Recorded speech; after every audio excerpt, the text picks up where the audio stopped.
ఈ ఆదిశక్తి నాగదేవి ఆలయంలో ఆషాఢ మాసంలో 4 శుక్రవారాలు 4 విశేష అలంకారాలు చేస్తూ ఉంటారు.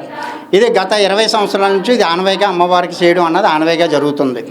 ఈ ఆలయంలో ఈ శాకంబరి దేనికి అంటే ఏ విధంగా చేస్తారు, అసలు దేనికోసం చేస్తారు అని అంటే, పూర్వకాలంలో మునేశ్వరులు అందరూ కూడా అమ్మవారిని శరణం కోరి తపస్సు చేసి, అమ్మ లోకమంతా చురుబిచ్చంగా ఉంటుంది, వర్షాలు లేవు, పంటలు లేవు, చాలా కుసించిపోతున్నారు జనం అంతా కూడా, దీనికి ఏమిటమ్మా పరిష్కారం అని మునేశ్వరులు అందరూ వెళ్ళి అడిగితే, అమ్మవారు ఆషాఢ మాసంలో అమ్మవారు శరీరాన్ని శాఖల కింద సృష్టించి సర్వజీవులకి వేయడం అన్నది జరిగిందని పురాణంలో ఉన్నది.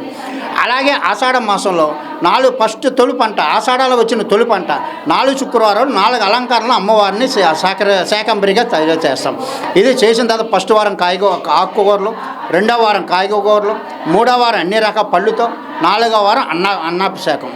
ఇవి అమ్మవారిని అలంకరించి చేసిన తర్వాత ప్రతి వారం ఆ వారం శుక్రవారం నాడు దర్శనమిచ్చి శనివారం నాడు అన్ని ఉచితంగా పంచడం అన్నది జరుగుతుంది.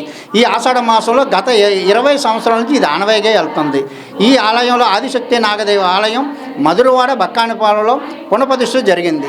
ఈ ఆలయంలో అమ్మవారిని శరణం కోరితే లోకం చల్లగా ఉండాలని, అమ్మవారిని ఏది కోరుకుంటుంది లోకం చల్లగా ఉండాలని అమ్మవారు అనుగ్రహిస్తాం.